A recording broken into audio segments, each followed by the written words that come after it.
Hello everyone and welcome for another video of Love and Wargames. In this video, we're going to talk about the Crimson League Battlefleet set, which is the Sultanate half of the Fortune and Glory starter set that we've seen a little bit before. And we are going to do both an unboxing right now of this set, but also in the second half of the video, we are going to make a Tactica, like a review, what to build, let's say, when we will talk about each variant that you can build and how to play with them. So use the timestamps if you want to go there. As always, give us a thumbs up if you like the video, it really helps. Subscribe if you are not subscribed yet.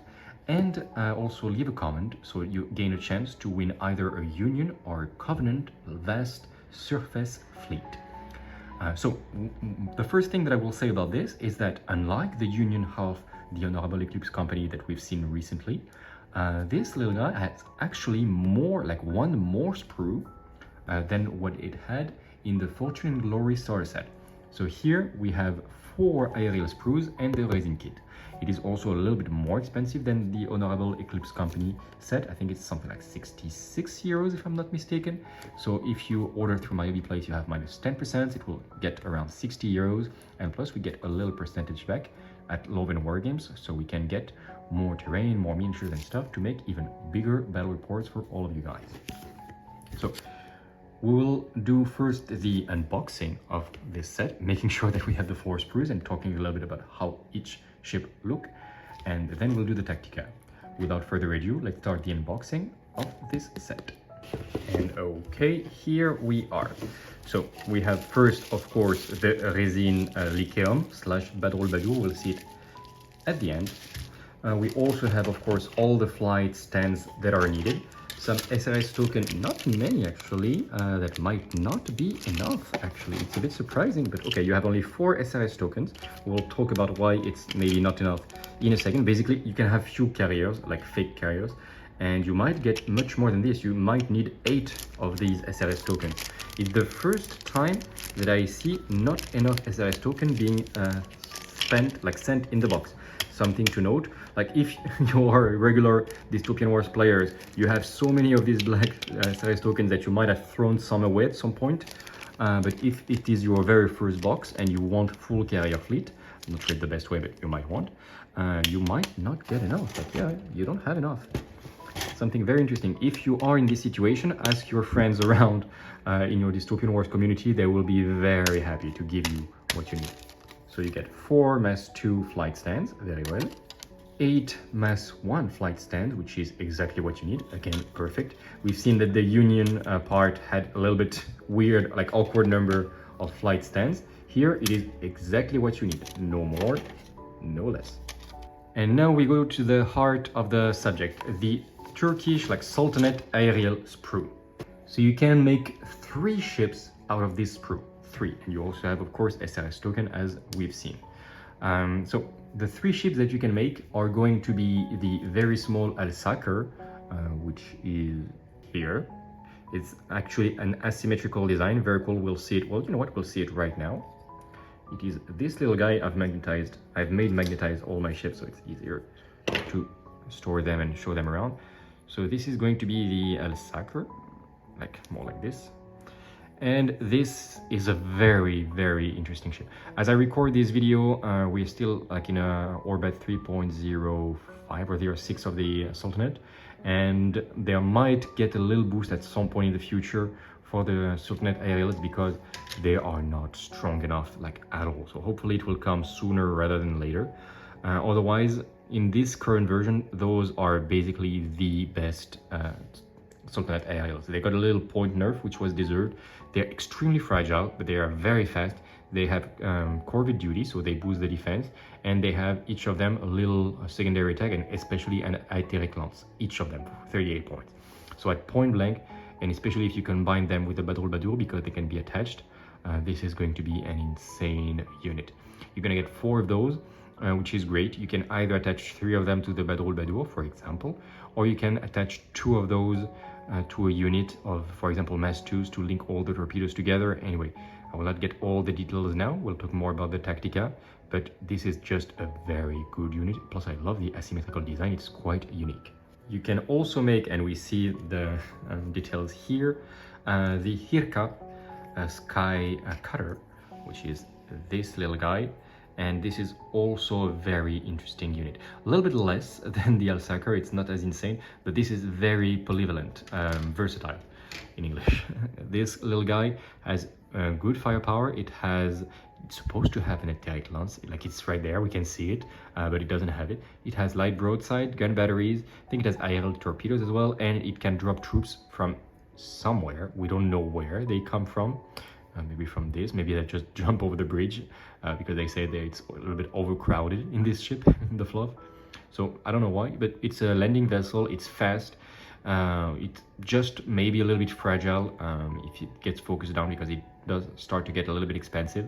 But yeah, it's a fine ship and it might get a boost, we hope, for the next balance data slate, I was about to call it. Yeah, the next update. And yeah, you get 4 of those little guys, which can make a quite lethal pack. And finally, if you use all the rest of the things that you can use here, you will be able to make a Mass 2 ship. There are 3 variants, the Nasr, the Awsbiri and the Muharib, and they look, I take this, they are going to look in the end a little bit like this. So this is the Nasr, so it has 2 gun batteries and you can put a weapon to the front. The Muharib replaces this space with basically a little building, kind of like this one, and it's like a boarding ship.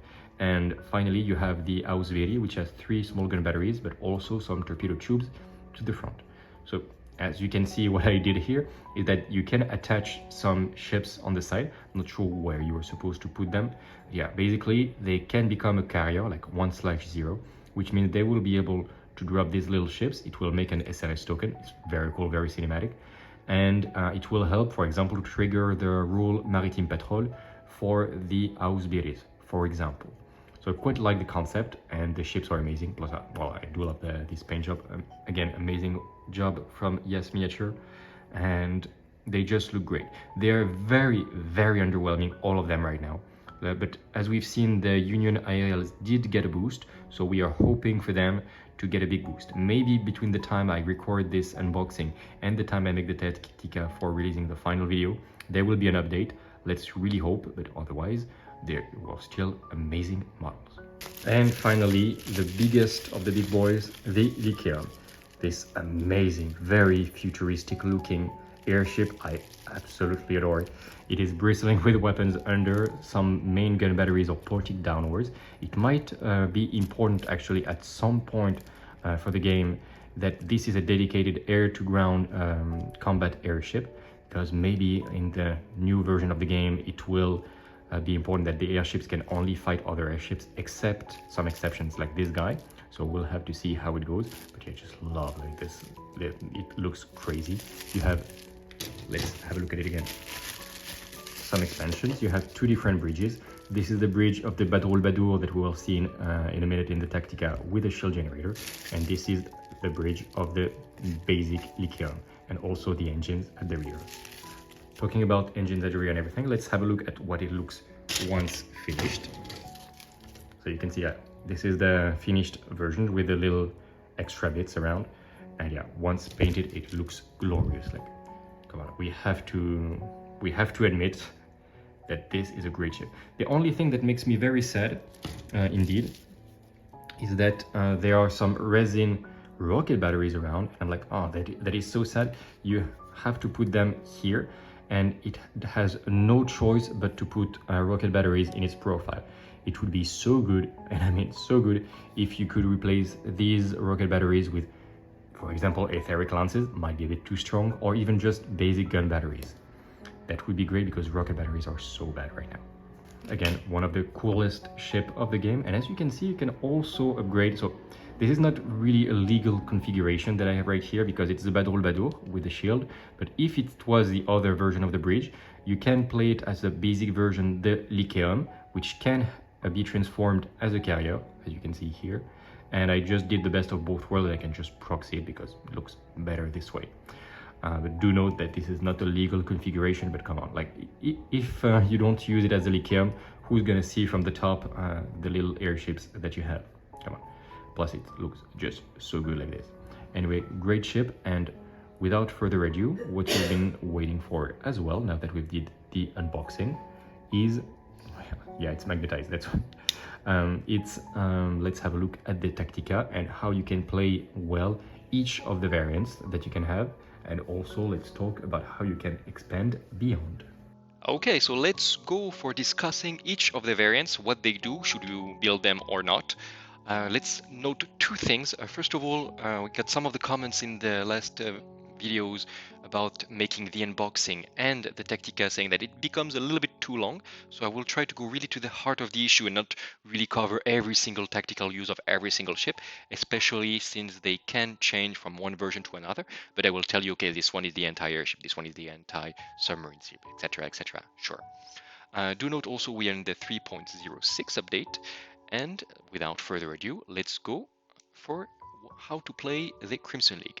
Let's make a little stop about the Sultanate playstyle. I will go very fast because we've been talking about it before. Sultanate is extremely mobile, fair firepower, and quite fragile. So they are, as I say here, a high floor, high ceiling fleet. A new player that just throws them in the middle of the board will get killed very fast. And they are harder to use. They're not super strong, and to play as good as your opponent, you really need to make the most use of this mobility to hide behind islands, etc. It does mean that the Crimson League is one of the aerial forces that needs the most aerial islands. Even if you don't have literal aerial islands, maybe talk with your opponent and say that some of the islands are considered high enough to cover your aerial units behind, because otherwise you will die very fast. And yeah, the Crimson League in itself is very fragile, quite fast, not insanely fast, but quite fast, and has moderate firepower, unfortunately, for their point cost. So let's have a look. The ships, they look amazing. You've seen them already. They look amazing, but they don't have that much bite back. That might change in a future version, but for now, that's how it is. We've seen what you get, but it's always good to get a picture. You get the Dreadnought, you get 4 Sprues, indeed, one more than what you used to get for Fortune and Glory.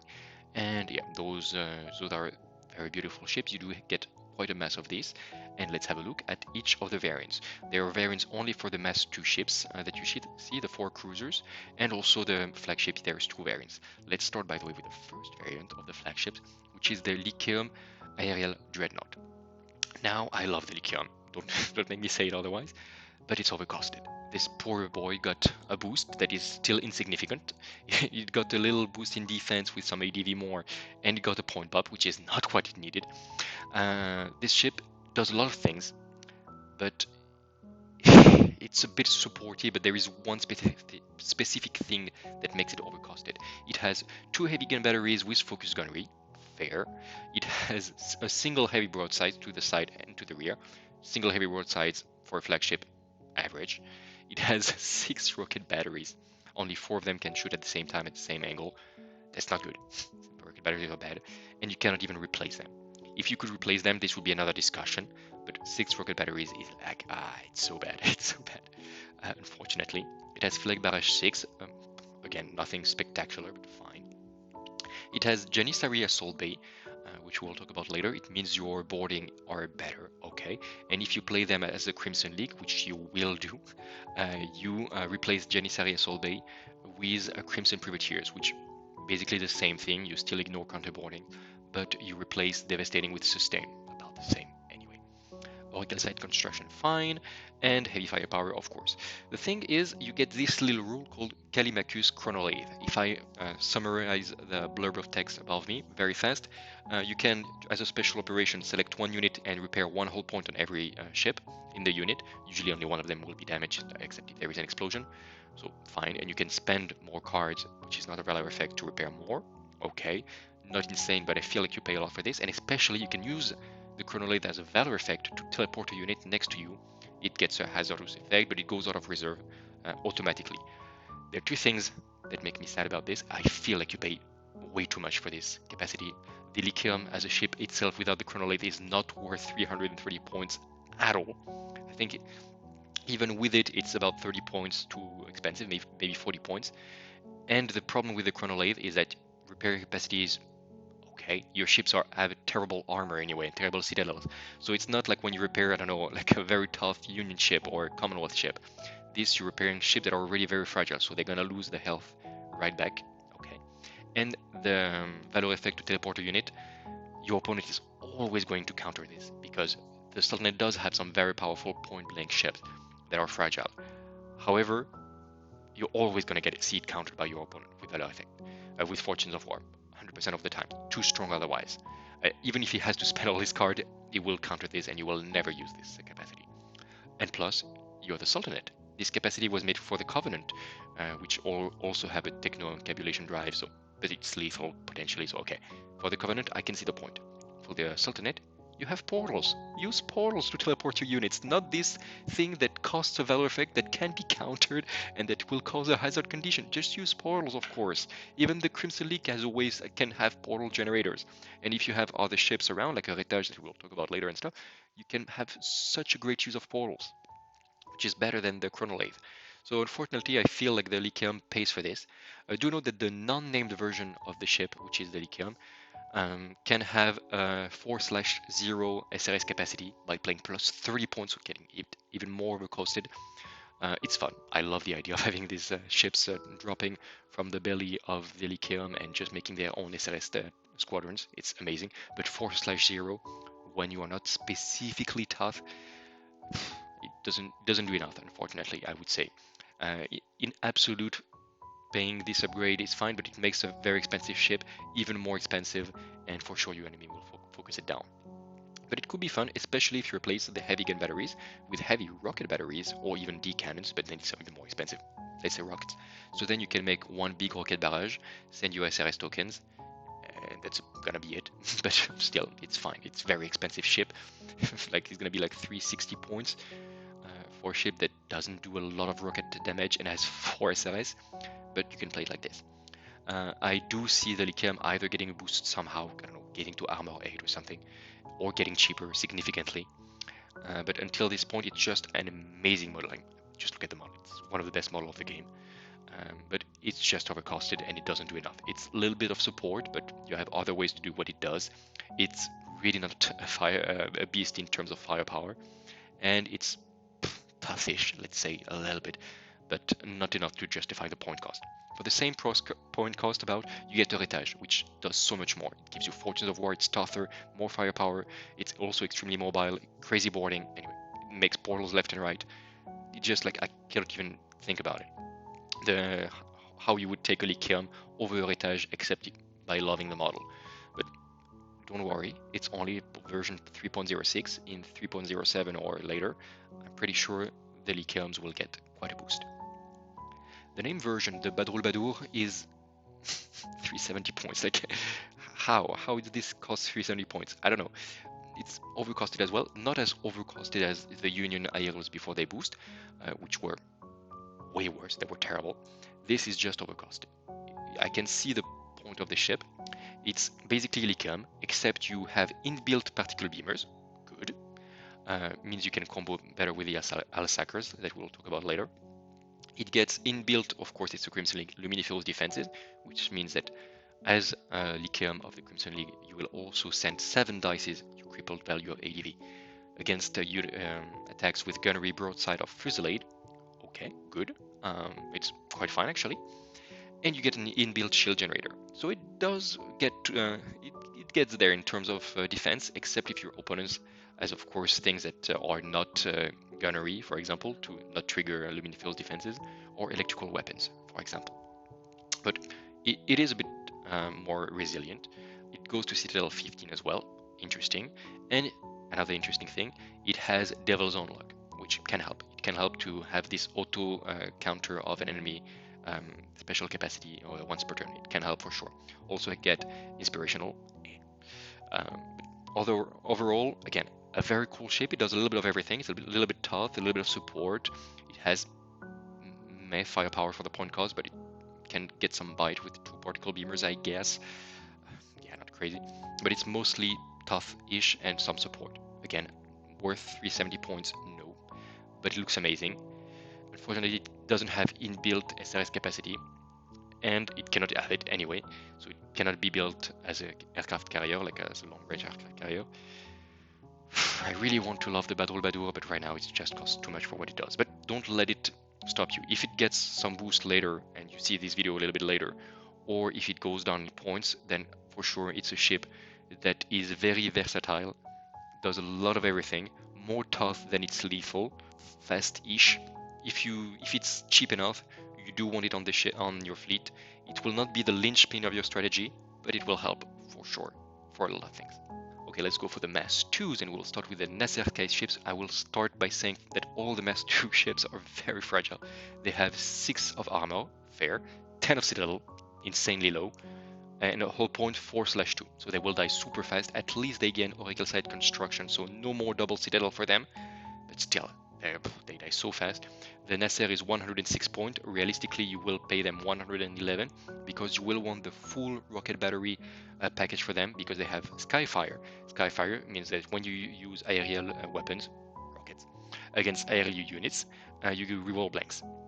So a Nasr Skyship, full rocket battery is going to be 13 dices rolling blanks against airships. It's fair, it's fine, it's not insanely good, and you're very fragile in return. Maybe they will get some boost later on. There's been some talk with the War hosts, and we'll see what it gets applied. But for example, we've compared with the Levant of the French, which were very fragile and died too fast. And when they went fast enough, they got obscured, for example. Maybe something similar could really help the Skyships, because right now they're just too fragile. And they're not even glass cannons. They don't shoot hard, like at all. Like one heavy rocket and 2 small rockets, 13 dice rolling blanks that will then hit the enemy's ADV, 411 points on a very fragile platform, doesn't exactly sell me dream. But remember, probably later on they will get better, and the Nasr are your dedicated anti-airships. While the Nasr is anti-air, the Awsbiri is anti-submerged. Why? Let's make it fast. It has aerial torpedo salvos, which is aerial rockets, okay, and 3 rocket batteries. Then you say, like, why is it anti-submerged? Because it has Vanguard. I don't know why it has it. Don't put them too close to the enemy. I don't know why it has Vanguard. But it has especially Maritime Patrol. Maritime Patrol is great because it means that if there is an SRS token on your opponent, it cannot benefit from being submerged. That is quite good because then all your aerial attacks, so all your rocket batteries and your aerial torpedo salvos, can then target the enemy's submarines, which usually have very low ADV value. And the good thing is that you can pay a little upgrade, kind of like what you did on the Lyceum on all the Mass 2s. It's 10 points per model, and you gain SRS capacity 1/0. Very low, but enough to trigger Maritime Patrol. And 3 SRS tokens on a submarine with piercing, it usually can also make a little point of damage and a little critical. So that is also something to take into consideration if you have 3 Awsbiris. So good anti-submarines. And also, you can attach them the Alsaqrs that we'll see later. The barbette launcher of the Alsaqrs can combo with the aerial torpedo salvo of the Awsbiri to make one big aerial torpedo salvos. Something to take into consideration. Indeed, I really like the Awsbiri. The Muharib, I really want to love the Muharib. I love the playstyle, but I'm not sure it gets there yet. It's the only unit that kind of benefits from staying in pure Turkish, because usually you always want to get Crimson League to get the Luminiferous defenses. But the Muharib is very happy to have the Janissary Assault Bay, which is devastating. And transferring it with Sustain usually means it's a little bit less good. Though the Muharib also benefits from having Luminiferous defenses, so up to you. It does have Cloud Dive, and that makes it very interesting. It's a landing vessel, very good, probably one of the best landing vessels of the game. You don't care yet because there is no scenario where you need to use it. But then you can just teleport kind of like 20 inches away from the enemy deployment zone with your Cloud Dive at the same time as the Vanguard move, so very late in the deployment. And then you consider Obscured for the whole first turn. Amazing. Very, very good. You have Phrase 7, not insignificant, especially with Janissary Assault Bay or Crimson Privateers. You can make some good boarding, and you have Broadside, fair, and 2 rocket batteries, terrible. You will always want with this ship to upgrade to Etheric Lances, 2 of them, and then you have a ship that will be obscured. That's what they need to try to stay alive, these ships, with Luminiferous defenses as well, okay, close to the enemy lines, and you will try to rush forward. They're quite fast, especially with linear dash and everything, like you will be quite close to the enemy. You will make a boarding, and you will especially also have 6 Etheric Lances to do quite some damage. So overall, very aggressive, but very cool unit. It doesn't need much more to be very good, but it's one of the units that keep your eyes on, because when the new landing scenarios will arrive, we hope this year, they might get even more value. Hirkas, I will not talk too long about them because they're unfortunately for 52 points per model, they're way not doing enough. They have a single gun battery, aerial torpedo salvo, fire, and light broadside. Such an underwhelming destroyer. Armor 5, Citadel 11 for 52 points is very sad. 4 hull points could be fine if you didn't have the risk of dying with Citadel 11. Landing vessel, something to consider. And gun runner, so you can, if you make a big pack of 5 Hirkas, you can plus 5 dices on your 5 gun batteries. But why don't you take like Egyptians, for example, which have 2 gun batteries per destroyers and also have gun runner anyway. Very underwhelming firepower, quite fragile. They have hydrophone relay, which is not crazy and will not matter because you will die before reaching the 10 inches of the enemies anyway. And yeah, they don't do much. Even at 42 points per model, I wouldn't recommend them, or maybe very little. They are bad. They are bad. They have an etheric lance, if you see at the point of the ship, which is not in the profile. Has it been forgotten? If they had an etheric lance, it's another discussion. But right now, no, I wouldn't recommend it at all. The Alsaqr, the only unit to get a point bump, with the 3.06, the only Crimson League unit to get a point bump, it's good. It's fragile, incredibly fragile, probably the most fragile ship in the game, but I love the design. It's quite like this asymmetrical design is amazing. It's armor 4, Citadel 9, and 2 hull points. It will die to anything. It has vulnerable stern. It will die if you sneeze in its general direction, but it's a very good glass cannon. It has this barbette launcher, which is a small torpedo salvo, aerial torpedo salvo, okay. Good for the combo we talked with the Awsbiri. It has an etheric lance on it for 38 points per model. That is good. That is good because you can make a pack of 6 of them, and they're going to be annoying to deal with. They have inbuilt a Giant Slayer quite well, quite good, and they have Corvette duty. So, and you can attach them, 2 or 3 of them, to a unit. So we talked about the Awsbiri, of course. You can attach them, for example, 3 of them to the Badroulbadour, and then you can combo the particle beamer with their etheric lances, and then it gets quite a punch. Plus Corvette duty means you're more resilient. Overall, a very good unit for the Crimson League, and always consider that you will put all the Alsaqrs that you own in your Crimson League fleets. Okay, so you have your Crimson League and you want to expand. There are 3 ways. I will go quite fast because usually I spent way too much time. Number 1 is the Suleiman Battlefleet Set, 102 euros, the most expensive type of box, but you get a ton of ships, and you get minus 10% if you order through MyOBPlace, and it helps us. Thank you if you do that. The Suleiman is still one of the best carrier of the game. It needed to be nerfed, and it has been nerfed. It's still a very, very tough aircraft carrier with SRS capacity of 12, amazing, a great centerpiece, and all the Suleiman Battlefleet ships, the Turkish surface, combo very well, aesthetically wise, with your Crimson fleet because they look kind of the same, this Ottoman style. They will all look very good. You have 3 frontline Turkish cruisers, which are good. Again, glass cannon, very mobile, but quite good. You can combine them, 2 of those, to make a single very large Mass 3 cruiser, such as the Mehmet, a very good ship. The Turkish support cruisers are also amazing. The Konya, like the Aydin, all of them are very, very good in their own ways. And you can, again, combine them to make, for example, an Nemrut bombardment cruiser. Again, very good. The Temirs are insane. They got a little nerf, I would say, in some ways. Now you can still attach them, but you can attach up to 4 of them. But you need to pay for the attach upgrade. Still very interesting. You can still play a big pack of, for example, 6 Temir if you buy this box, or you can use them as attached unit. 1 pack of 4 attached, and then maybe a pack of 2 as a cheap activation to kind of like gain some time in the beginning of the turns. Good. You get 6 escorts. The Sultanate love their escorts. They have many ways to boost their skiff escorts, and you get 3 more SRS tokens. Overall, if you like this Ottoman style, go with the Suleiman Battlefleet set for sure. Another option would be to get the Sultanate starter set, which is a bit cheaper. You get a bit less things, and instead of the Suleiman, you will get the Anatolia and 2 sprues of frontline, 2 sprues of support, and a little bit levels of everything, and it's 72 euros, and you get some dice and stuff. Still a very good deal if you want that. I just think the Suleiman is such a centerpiece for your fleet because it has capacity 12 and it's very tough, which is what your Crimson Leagues are not.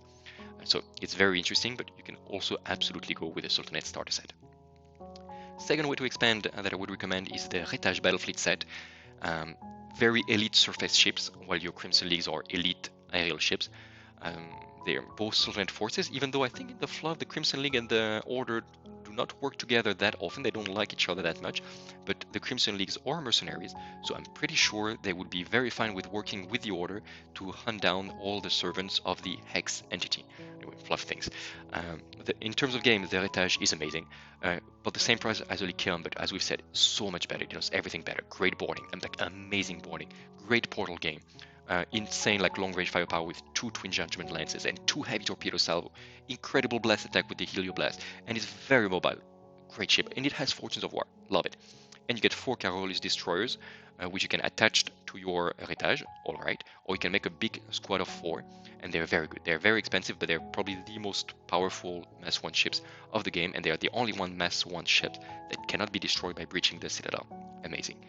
Only for 54 euros as well, so if you want a little long-range presence for 54 euros minus 10% for maybe place for less than 50 euros.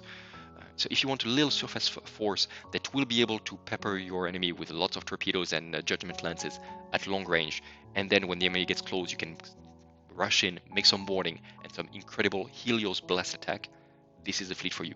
Plus they look amazing. And there's going to be some more ships for them quite soon from, if we believe, the rumors. And finally, the Covenant starter set. Why? Well, this is very much a fluff reason. We know that the leader of the Crimson League, Princess Sheherazade, is a member of the Covenant, and you can actually put some of the ships that you would get in this box, such as the submarines, for example, the Diogen or the Praxillas, and also the Covenant assault machines, these giant centipede insectoid drones, like massive. You can have them literally in your Crimson League battle fleet, and they become Crimson League ships. Very good, very cool. And if you play fluffy, it's extremely fluffy to play a Covenant force with some Crimson League mercenaries. Except if you play in a tournament, nobody is going to refuse even of just playing the Crimson League as a Covenant force. Like, because again, Princess Sheherazade is part of the faction. I will not go in details of the Covenant. We will talk about them a little bit more in detail when the new Orbat is released. But what we can say now is that this is a great way to expand your Crimson League with some Covenant and to start the Covenant faction, which is, again, this very, very cool and very interesting faction to play. Okay, that's it. And I hope that you enjoyed. If you did enjoy the video, please give us a thumbs up. It really helps. Give us a comment. It also helps. Let us know if you like this new format. If it's not too long, I try to get a bit shorter on the Tactica part. Tell me if it's better for you like this, or if you prefer me to make 1-hour videos and go into all the tactical possibilities of each and every ship. If you put a comment, you gain a chance to gain either a Union force, a quite powerful and vast Union force. We'll make a video to announce at the beginning of the trailer, the contest soon. But all the comments you make, even right now, are gonna work for you for this contest. Or you can win a Covenant force with an Archimedes, with the Descartes that we've been talking about. You can also gain this, so 2 fleets to win. And if you want to buy all the fleets we've been talking about, again, my replace minus 10%, and it really helps the channel as well. Thank you very much. If you did not subscribe yet, please subscribe. It also helps like so much more than everything else. Like, this is like the best, except buying all my world places helps the most, I have to admit. Until the next video, take care of yourself, take care of those around you, and also, very important, remember to keep spreading the love all around. Bye.